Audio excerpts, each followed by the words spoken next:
तो झारखंड में paper leak होना आम सी बात लगने लगी है। एक समय पर जेएसएससी पेपर लीक का मुद्दा गरमाया रहा, जिसकी अभी भी जांच जारी है।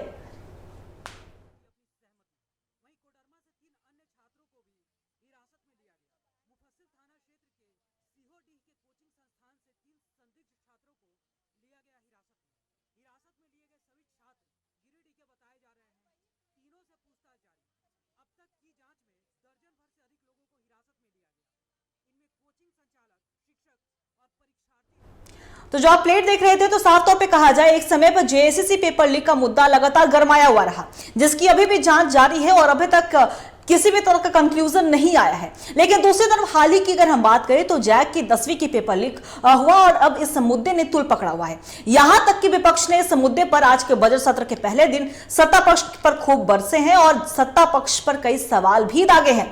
हालांकि अब जो खबरें निकलकर सामने आ रही है कि इस पेपर लीक पर एसआईटी जांच की बात कही गई है और पूरा मामला क्या है, ग्राफिक्स के माध्यम से समझिए।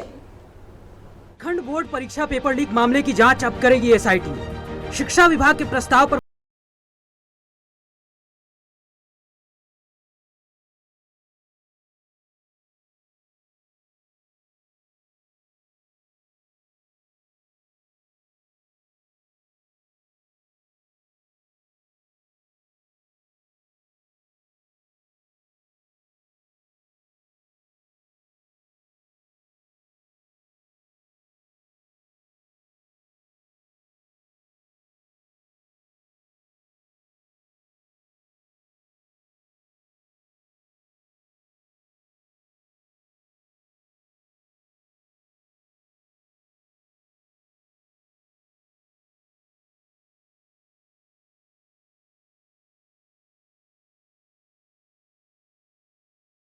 छल करने का लगाया था आरोप।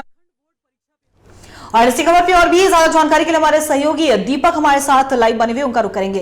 दीपक, देखिए एक तरफ जेएसएससी का जब पेपर लीक हुआ था तो अभी तक उस पर किसी भी तरह का कंक्लूजन नहीं निकला, तो दूसरी तरफ जैक की 10वीं की जो परीक्षा हो रही थी उसमें पेपर लीक का मामला सामने आया। अब इस मामले ने तूल पकड़ा है और बजट सत्र की जब शुरुआत हुई तो बजट सत्र के दौरान भी हमने देखा है कि सदन के बाहर लगातार विपक्ष एक दूसरे पर हमलावर होते हुए नजर आए। हालांकि अब एसआईटी जांच की बात कही गई है, क्या कुछ जानकारी इस पर?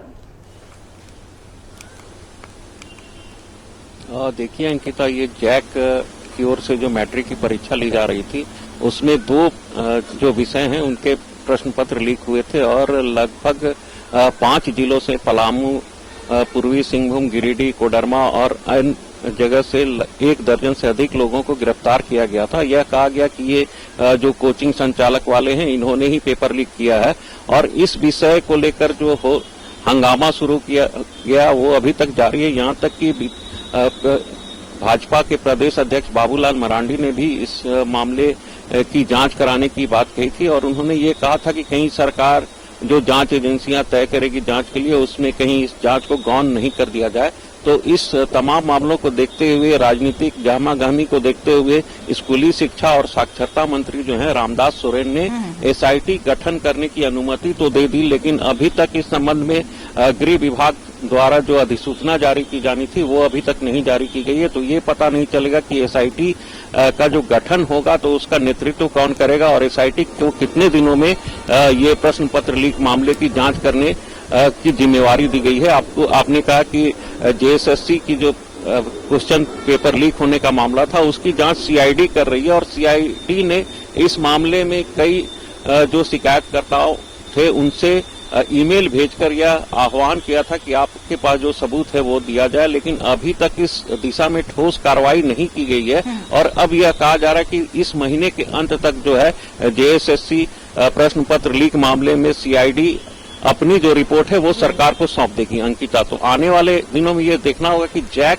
के जो 2 प्रश्न पत्र लीक हुए हैं उसमें सरकार क्या करती है। अंकिता, बहुत बहुत शुक्रिया आपका तमाम जानकारी के लिए दीपक। नजर बना के रखिएगा, हम आपसे अपडेट लेते रहेंगे। तो बता दें आपको कि एक तरफ जैक की परीक्षा चल रही है तो दूसरी तरफ जैक पेपर लीक मामला भी गर्माता हुआ नजर आ रहा है। 10वीं की परीक्षा हो रही थी और इसी दौरान पेपर लीक हुआ और अब इस पेपर लीक मामले पर राजनीति गरमाई हुई है। हालांकि रामदास सोरेन जो कि शिक्षा मंत्री हैं उन्होंने अपनी सहमति दे दी है और अब एसआईटी टीम का गठन होगा और इस पूरे मामले पर एसआईटी अब जांच करती है। हालांकि कई ऐसे संदिग्ध हैं जिन्हें हिरासत में लिया गया और उनसे लगातार इस मामले में पूछताछ जारी है।